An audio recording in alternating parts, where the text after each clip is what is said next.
Okay, I'm doing something that I've done for many years, but I haven't really done it a lot in the past few years. And that is providing expert testimony, which is the biggest pile of crap you can imagine, where you supposedly sit on a witness stand and answer questions, and you're an expert witness. And it's a bunch of bureaucratic crap. But here's the point. I'm testifying on cost of equity capital. Cost of equity capital for one of the most boring companies in one of the most boring industries in the world. It's a company called Commonwealth Edison, who was a little bit corrupt with, not a little bit, with some politicians, and I'm supposed to come up with the cost of capital. They say it's 10.5%. Now, what I'm really going to do in a set of videos is to show you how I have restructured the databases that pull data and present it in different ways. And of course, I can't afford Bloomberg, I don't make any money really. So you can get all sorts of data and then really do presentations. And that's really what this video is about. But just to introduce why I'm doing it, okay, I walk through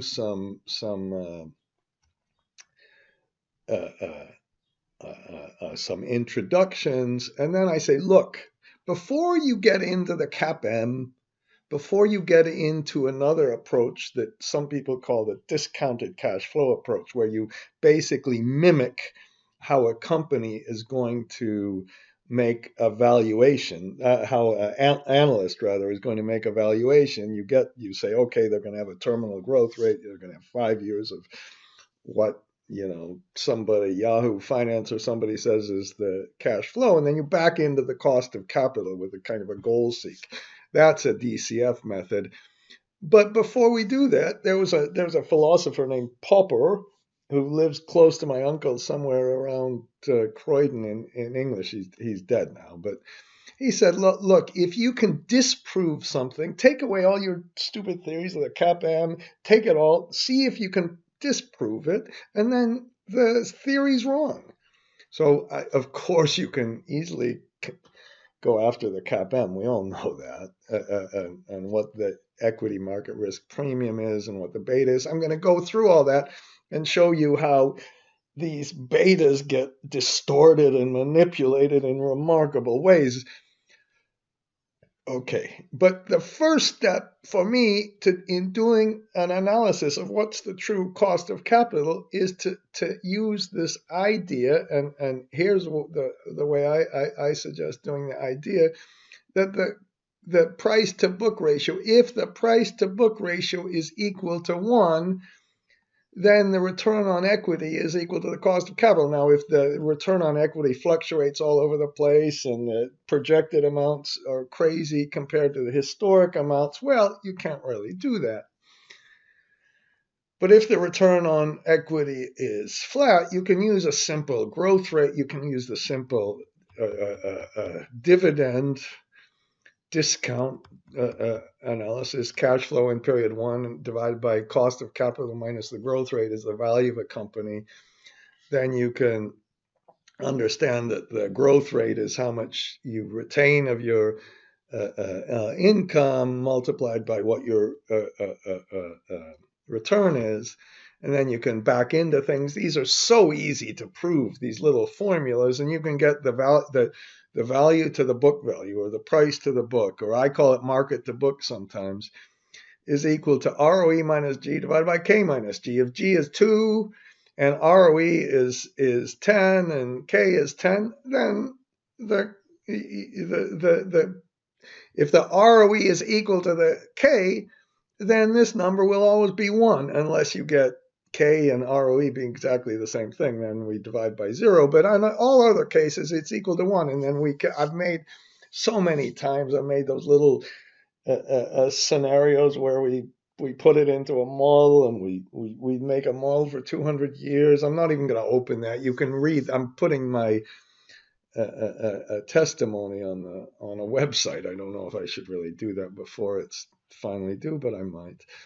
So then what you can do is start looking around these companies. And then the other thing I start complaining about like crazy is taking these samples of companies that every investment banker does. Sometimes, it's so much better to take one company that's really similar. Can you imagine if you were in an HR department and hiring somebody and you wanted to look at the characteristics of your employees versus this company you're hiring? You wouldn't just randomly take a bunch of companies. You would try to find somebody who looks a lot like this other person and seeing if it's okay, blah, blah, blah. Instead of mixing these companies all around. Well, so in our analysis, this company said the cost of capital was 10%. I took Con Edison of New York. And then in this is what I really wanted to tell you about. And I want you to think about doing this, please. Okay, I'm crying almost. Why should I? Let's do maybe is this is about right. You can just walk through company by company. This company had a price to book ratio of what, 1.6, 1.2. The current price to book is about 1.6. When you take the forecast earnings, the forecast EPS, and adjust that and divide it by the current book value, and you increase the book value based on an assumed dividend payout ratio, then you can see what the return is, or you can look at the returns down here. And the rest of this video basically will be showing you how easy it is to collect that data and do a whole bunch of different ratios. Okay, and then we look at another company. And this is a company they really complained about. They said, oh, it's got such a low return. But this low return, here's the expected returns, 8%. It's still, the market to book is way above 1, showing it's earning more than its cost of capital. Now I know that for a whole lot of industries, you can't do this because the returns are not this stable. Here's another company. And who is this one? It looks like Hawaiian Electric. They're earning these kinds of returns, and their price to book ratio is almost 2 times, way above their cost of capital, using the same returns that this fancy consultant who went to MIT and everything else says, the cost of capital is 10%. Here's one that's only earning 7%, and they have a price to book ratio way above 1. And then you can go, and I think something like this, it's how you present it. It's how you gather the data. Okay, you can get all the data from Bloomberg. You can also get it for free from Yahoo and MarketWatch, but you have to do a whole lot of work to kind of get it in these kind of presentations. And let me see. Let me do this. So if now I'm going to go to and this is the file I've put there for you. I hope I have a file that says work papers. Okay, and in that one, I've got this analysis. Now the rest of the video, I'm already talking about the rest of the video, but because I made it in 2 parts, kind of. This is when you're finished, okay? And all you need to do is get some ticker symbols, and it's good I have this one open, I think. Just a minute. I've got to let it calculate. Okay, and then you can you put a bunch of companies in, and you can get all sorts of things. Like in this case, I was looking at the debt to capital ratio. You notice it takes a minute to calculate. That's because I have a whole lot of indirect. I use the indirect function to gather the data, and I argue that's okay. You can take any of these companies, and I think I'll probably repeat this because I probably put this in, and you can get a income statement, balance sheet, your famous 3 statements, including the quarterly data, just all from historic. You don't need Bloomberg. And then most importantly, you can take different companies. Let's go back to our maybe top one, Consolidated Edison, And then you can just kind of sift through these. And this time I'm looking at long-term debt and debt to capital. But in the thing I was doing, I was looking at the top, we were putting the price to book ratio. Okay, and in the bottom one, we were putting the uh, the return on equity. Okay, I used the return on ending equity. Okay, and that's the company that owns ComEd, but okay.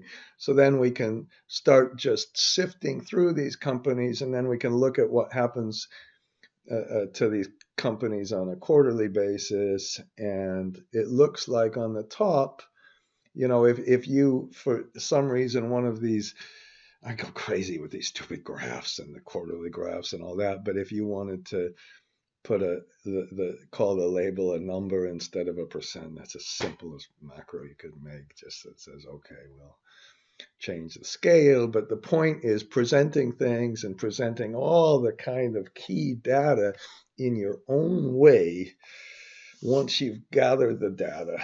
And then I know nobody will do this. I wish you would.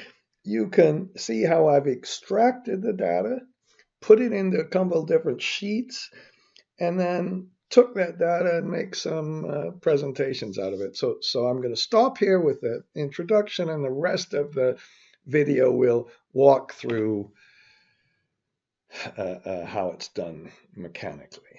All right, so let's go to the next part. Okay, this is the second part of the video. And in this part, I'm going to discuss how I've made very, very, I think, significant changes to what I would hope would be two of the files and programs that are most important on the disk, but I don't, and on the website, but I don't think anybody uses them. But I'm not giving up, because what I found is that it was really useful for me.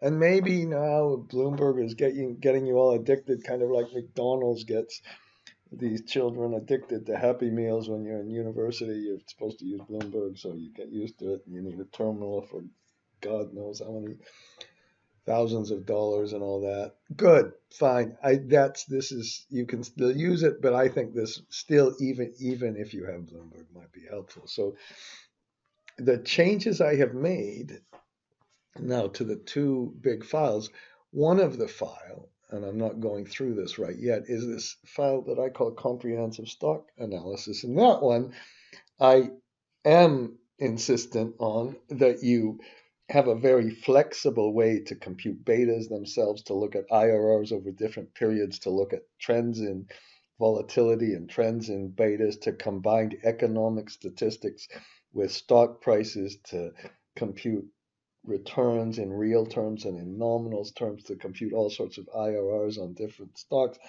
That, I'm convinced, is so much better than taking your iPhone and putting a ticker symbol in. So that's one of and that's, just wait, because I used that one also particularly in the beta analysis part of this testimony I showed you. But the other thing I used so much more was this financial analysis. And now when I have revised this financial analysis file, I've been working on this for so many years. It's kind of like my stupid, ridiculous UDF problem that I've worked on that's getting better. And it's got to be usable, and it's got to be, it's got to be useful and usable. And here was the problem. I was kind of afraid to use it before, because when I would start downloading stocks, now it's still a problem. I would have to have two different computers. And just so you've probably not seen any videos like this before. So if we we can go to here, but if you Go to Con Ed Yahoo. Okay, Yahoo Finance. Good. And when we look at this, of course, in Yahoo now you can also get this. You can get the company highlights, but better than that, you get statistics. And on those statistics, look at that. We now have 5 years of kind of historic price to book ratios, and which I should download these, by the way. I don't. I download all the rest of this stuff. The EBITDA, the book value per share, the whatever, the beta must be here somewhere. There's the beta 0.37, okay, and all of that. And then I also, of course, go to the historic data and download as much stock price information as you can get with the history, so we can make all of our analysis really flexible. We need the ticker symbol. We also get where's the what is that? I don't know if this is where they have the growth rates or the number of analysts and all the growth rate projections. I also download that. Okay. When we do all of that, the only problem here, well, they do have some financials now, and I could really get all of these things from the financials, but really for me, when I go to get financials, this is a little bit of a summary. And if you go to Con Ed, they told me, oh, we can't. I said, why didn't you include Con Ed in your sample? It's ComEd and Con Ed are the same thing. Why wouldn't you include that? And they said, oh, you have to call it Consolidated Edison. We don't even know what you're talking about. God, with these data requests and all this crap. So now I'm going to put market watch. Okay, and in Market Watch, the nice thing about this is,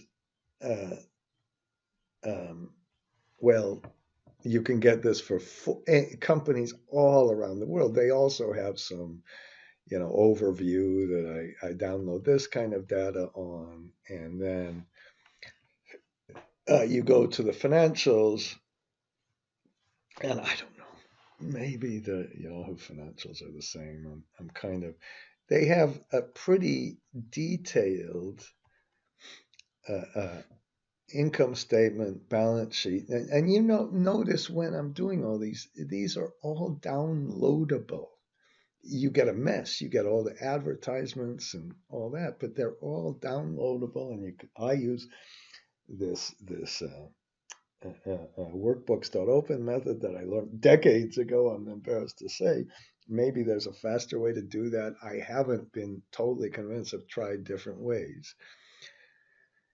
Okay, and then we can once we get the financials, we get the balance sheet. We can get them all on a quarterly basis, and we can get the three what is 3 statement financial modeling. So we get the history for those 3 statements. If I would look up, who should we look up? KEPCO. KEPCO there in Korea, and let's look Market Watch. Okay, and then what happens for somebody like KEPCO? Oh, I hope it does. Oh no, let's get their financials. When you look for their financials, where are they? Just a minute, did I miss them? Okay, when you look for their financials, then come on, and then they have trillion, and because that's trillion won, and that's in a different currency. We have to be mindful of the currency. And if I get their balance sheet, shoot, just a minute. This is not. This does not have a country code for Korea. So let's put Tenaga in Malaysia, market watch. Okay, and I'm sure you type this stuff in faster than me. In Malaysia, everybody has their little code number instead of a ticker symbol. And you notice it says country MY, and it has a little question mark. So you can get financials, and you can also get the stock prices from Yahoo, and still get some things from Yahoo. You can't get the forecasted growth rates, but we can get a whole lot. So that's basically how it works. Now, what if we're going to, now I'm going to open two files for you. This time I have separated a file that reads all the data and a file that takes this database you've created from reading all the Yahoo and MarketWatch data, the public data, and then puts it all together, extracts the files, and gives you all those graphs and everything else. I'm going to just no. This is the data I downloaded on the 12th. Now, I used to download the data and do the analysis all together, and I wanted to do that so badly, but we need to use the indirect function to extract some of the data. And when you use that indirect, you see, I even changed things to manual. When you use that indirect data, why don't I look at this right now? Statement. When you look at that indirect, it really slows things down. So here's Hawaiian Electric. It's got B's here, so we have to have a user-defined function that changes the B's to billions of. Do they really have two? Yeah, I guess people in Hawaii pay a lot for electricity, and these are millions, and you have to make an adjustment for the M and the B and the K and all that stuff. Okay, and then you get a balance sheet, and you don't give a crap about all of this stuff because you use an indirect plus match and index to find out where it says gross income, to find where it says revenues, and you get the top one, and then it creates a little balance income statement for you, and you do the same thing with the balance sheet. Okay, and it's got all the advertisements. So what you do is you read in all this data, and you get it all. There's the cash flow, and there's the summary. It almost should say Yahoo summary, but this is what I always started with. And by making this video, I realized we have all this price to book ratios already here. So I compute it myself, but we could actually get it from here. I might do a little bit of work on that. See, and actually that's a big point. You have all this stuff, and you are totally in control. Totally in control of everything. There's a market watch summary. It doesn't have much. This market watch has a couple of little places of data that we could use. It actually interesting. I didn't see that. I got to use that. Where was this one? I'm supposed to be making a video, but I'm seeing things that I didn't see before. A competitor of Hawaiian Electric is General Electric. Oh, that's news for me. These ones are all very good. TransAlta in Canada, I don't know about, and whatever. Okay, why they're competitors, so maybe we don't really want to use those for competitors. And then we again have in a funny way, we have all the growth rates and the market watch data. Now, in the next video, I had to make this video again, by the way, because I screwed up when I made it the first time. We have a different shirt on, maybe if you see, who cares?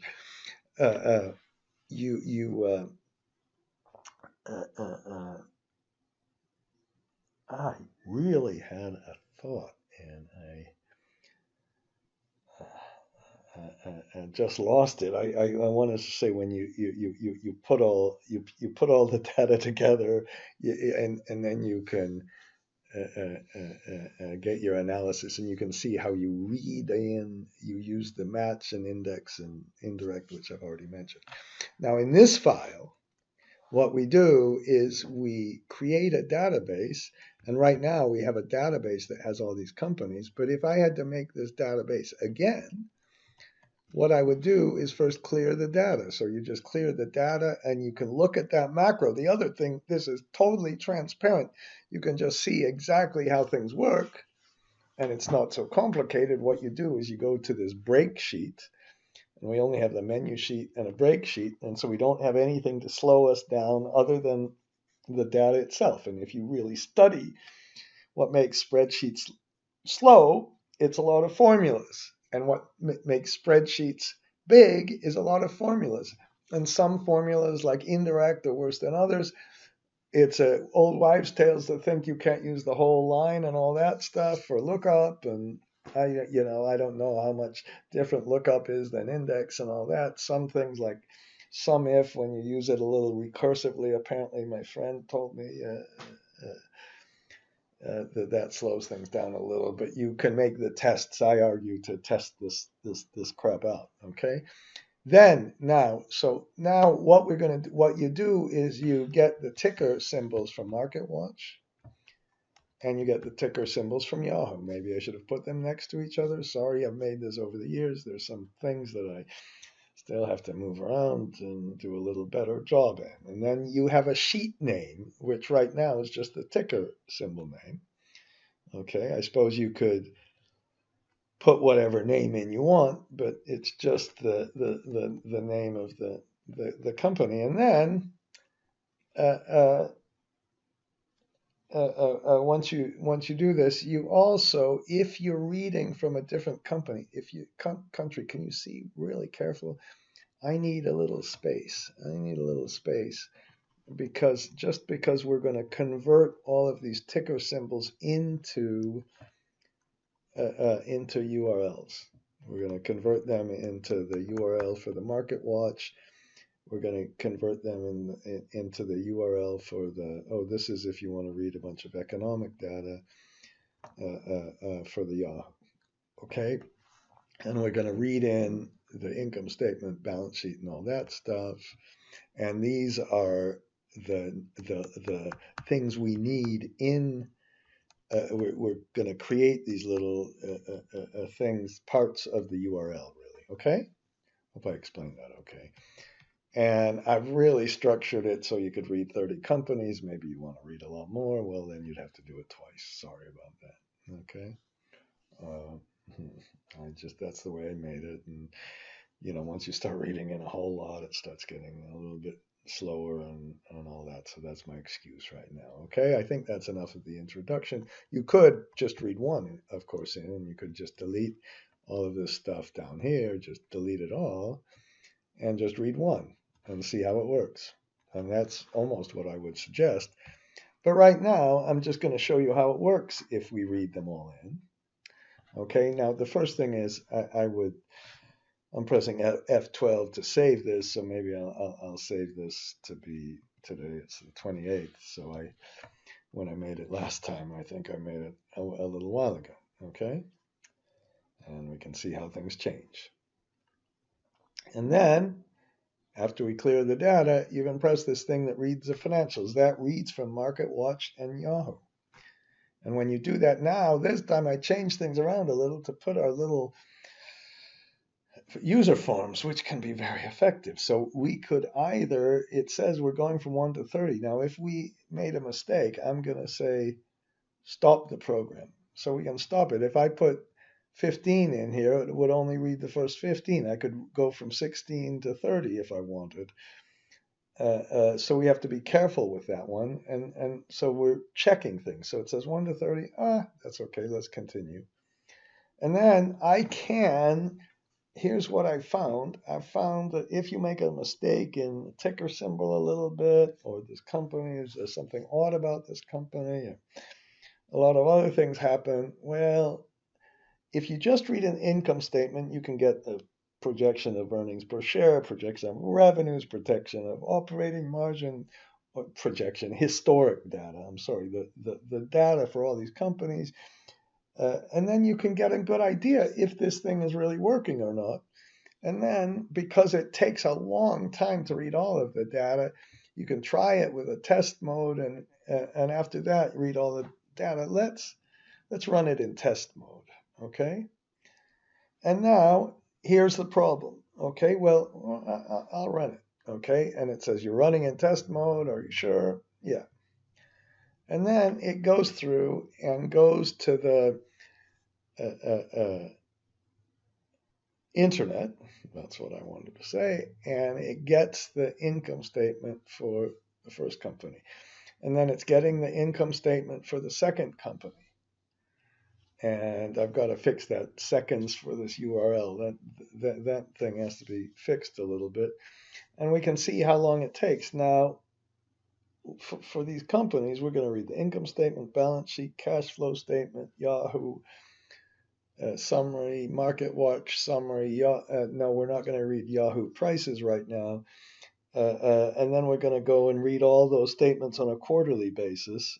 So instead of one statement, we've got 1, 2, 3, 4, 5, 6, 7, 8, about 9 things. So in the real world, I've already taken 102 seconds because I've been talking, but you can see that it takes a while. Now this is faster, much faster than it used to be when I combined it with all the indirect and other things. But it still will take a while. What I really do is I've got an old clunker computer that's about 10 years old, and then I, get a one that's even older and just run this on a second computer and get the database built. And now in the next part of the video, we're going to take this database and then combine it with all the equations. And basically just right click on the sheet, select all, copy them over to the formulas, and then the process should work. Okay, and remember, this is only one out of the 2 big files. The other one's really doing all the analysis on the stock price. Now I'm getting towards the end. I don't know if how close I am to the end. It's taken 5 minutes, and 5 minutes in Excel time is like, oh, it's kind of like dog years or something. I mean, you multiply, it just seems like forever, and that's why I'm really afraid to say this, but that's number one why I test it out, because if it's here 5.67 minutes, that means if I have 10 times about as much for each company, it's going to take whatever 50 minutes, okay? And then I've kind of fixed a couple things. This thing should have closed. There's the unload function, and then we have it. And now we're going to combine it. And I just want to re-emphasize something. The reason I'm making these videos is, number one, I have really tried to make it much more usable and transparent. By the way, when you put those little screens on, if you do that yourself, if you've got something that takes long, psychologically, it's a tiny little bit better, because people can say, I know what kind of progress we're making. I know it's still going. Okay, I'll wait. But the second thing is, I really did find it extremely useful in this testimony. So we're going to show you this. We're going to show you how to make a DCF analysis, this discounted cash flow. I should call it, what should we call it? Goal seek the cost of capital, derive the cost of capital from an analyst valuation model. That's what you're really going to do to get the cost of capital. I don't think it's that horrible a way to think about things, by the way. It's a nice way to check your kind of CAPM. And when you see people saying, "Oh, I've derived the cost of capital," that's perhaps what they're doing. So we'll have another video that works through that, and the beta video. So now, I've done this in parts, so I'm gonna you'll see the next part where we put everything together.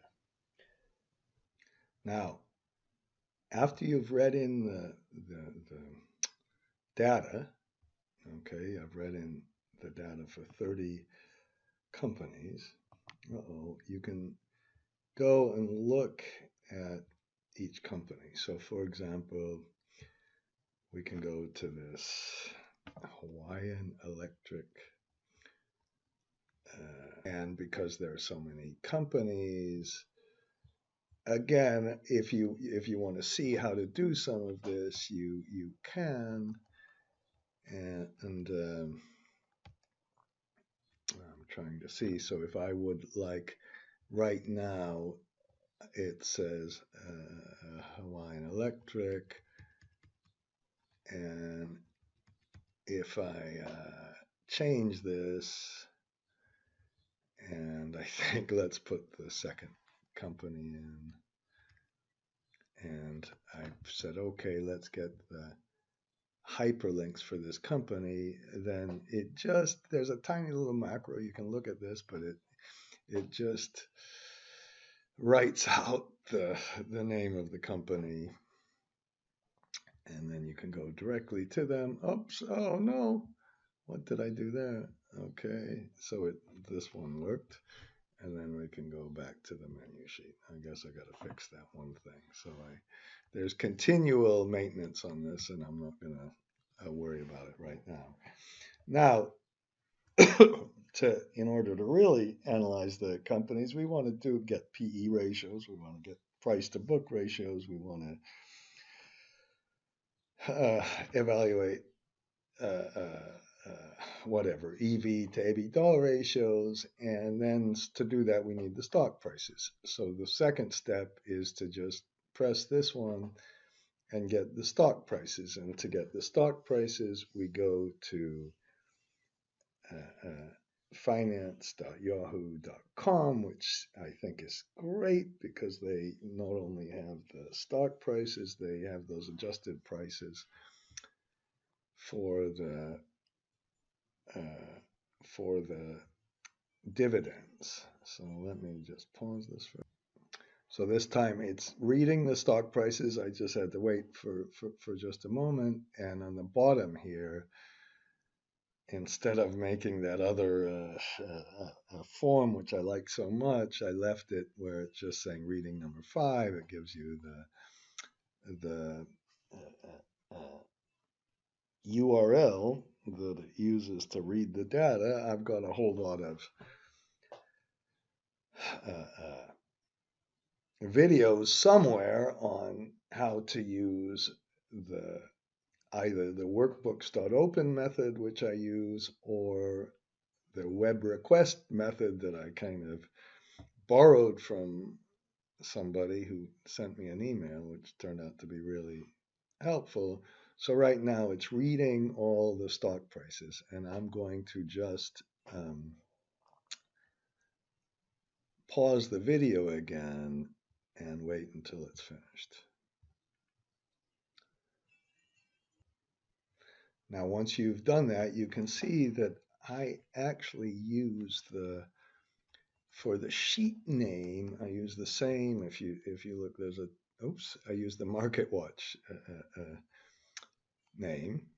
Okay, and I hope I did here. So this gives you a sheet name, and attached to that sheet name will be the stock price.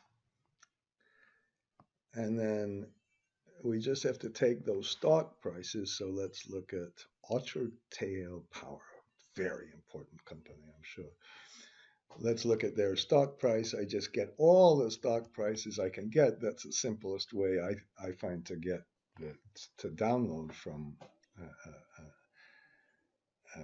finance.yahoo, and look at this. I'm downloading. I'm getting a weekly data. Okay, and we can look at the next one, and This was this company that was bought by Enron at one time, and this is some company in Colorado in the US, and blah, blah, blah. Okay, so we have all the data. We really have a database now. And by the way, just to kind of explain how this works, if you are really interested in doing this, I put other old videos on my website on how to do this. But basically, here are the names that we'll use of the different companies, and then we create a URL, and the URL for the stock price is has a couple of parts, and ultimately this URL is this one right here. It's called Yahoo URL, and these code numbers you put in assure that you're getting all of the data. So you can work through a little bit or look at the videos to see how it works. In this video, I'm trying to really concentrate on I'm trying to concentrate on using how we really use it. So now what I'm going to do is press F12 a second and save that. And so we're right now the 12th of April. Okay. And once we have the data read in, then we'll attach it to a file with a whole lot of analysis. Now, when you do this, there's one issue. You have to make sure that the names are the same. So if you're creating this from a blank file, what you'd have to do is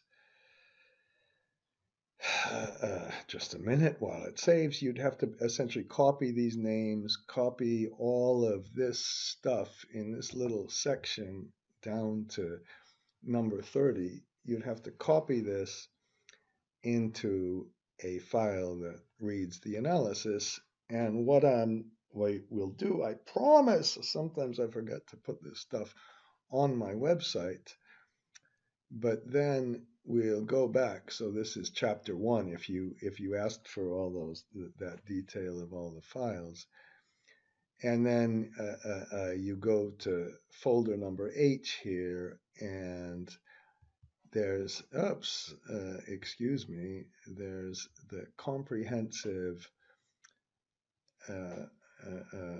financial analysis, and I'm just going to pause to make sure I don't mess up here. Now, if you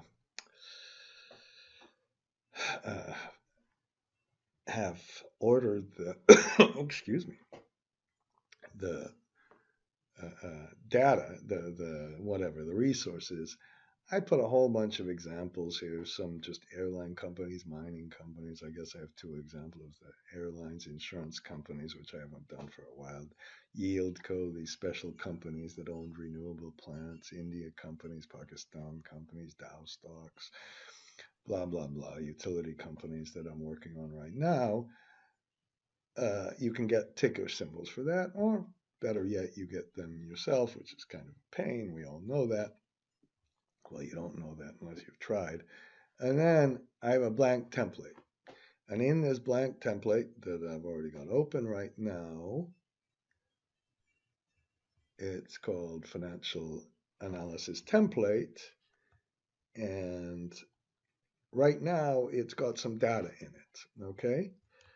And what we're going to do, but it's also, excuse me, it's also got, for me, the thing that I worked so hard on and I keep on getting wrong, a way to present, and in this case, we're going to look at the return on equity earned by a company and compare that to the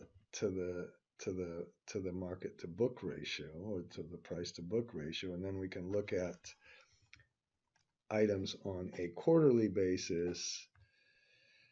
We can look at all that, get a summary of all the quarterly data we're using. And here's a really important one. We can automatically take different companies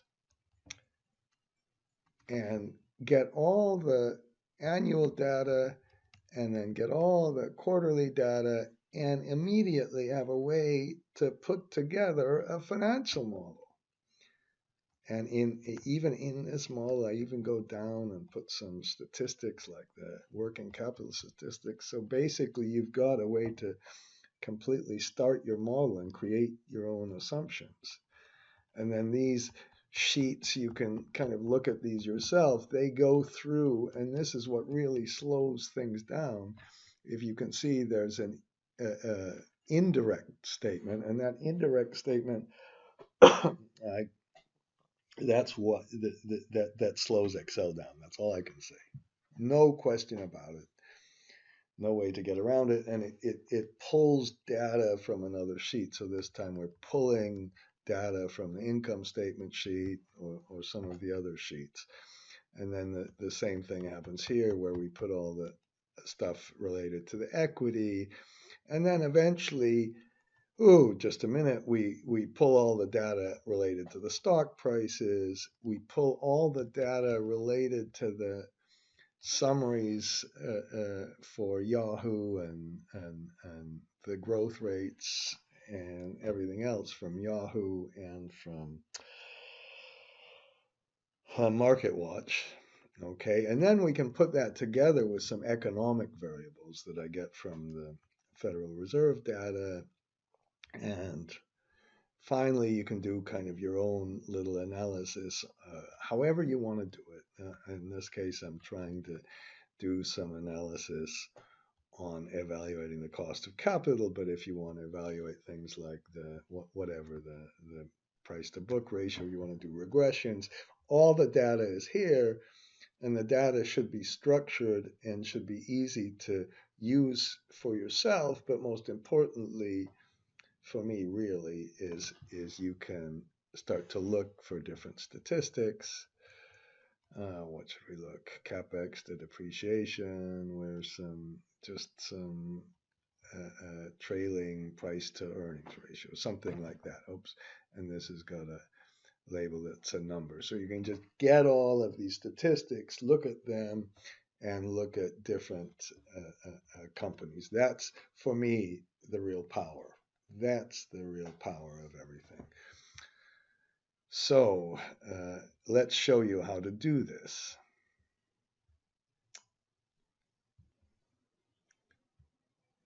So now we have the two files open. Control tab, if you use generic macros, the control tab goes through all the sheets, but right now I only have the financial analysis template. By the way, there was a tiny little difference in the one I just had opened, and all the read data, and we have all the same ticker symbols, okay? So you get that, you need both of those open, and I'll promise to put both of these, a blank template and the collecting the data on the website. Now I used to, and I can't remember, I could easily have you read all the data directly into this. Now, oops. Uh-oh. Oh no. Did I already? Oh shit.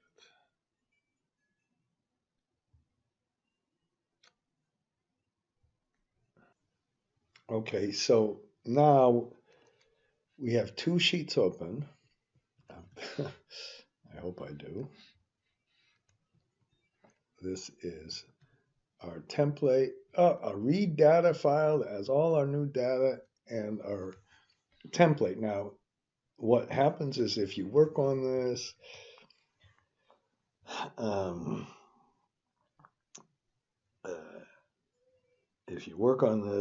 you'll leave the last round in.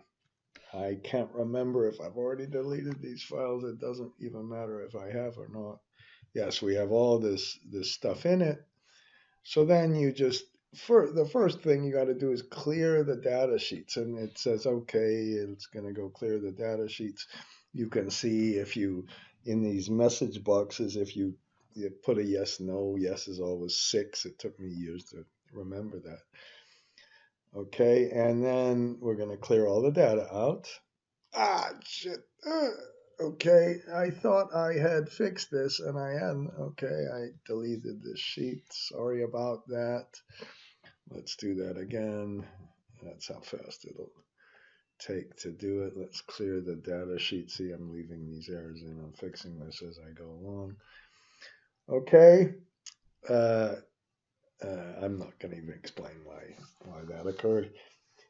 So now if we right click up here and we go down, we don't have all these sheets. Now, if you're going to do this analysis, I have some stuff here, which I was just doing. You'll want to keep this graph stuff, I think, and you'll want to definitely keep the data and the quarterly and the historic for the model probably.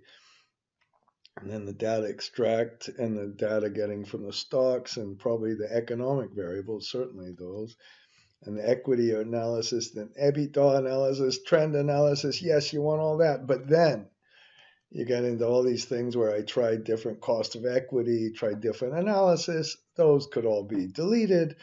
And you can just grab the data grab the data yourself. Once you have the data and it's arranged for a balance sheet and an income statement, and you have to do a little bit of indirect function sometimes, and you can see how it works. How's that? So we've deleted that.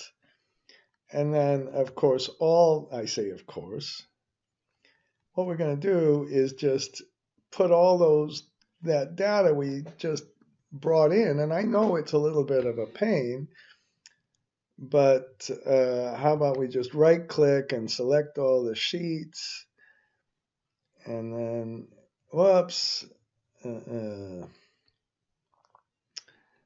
I just press, no, I'm just gonna, here's what I'm gonna do, excuse me. Okay, I'm gonna make this a pure data sheet, so I'm gonna save it one more time. Excuse me for forgetting what I was doing. Data only. Okay, and then we'll delete the menu sheet and the break sheet, and we'll bring it into the file. Okay, just a minute. Oh, come on. I should be pausing the video for that. Okay, and then we'll select all the sheets, plop them in, and we'll just look for a minute or two at a couple of issues. Why?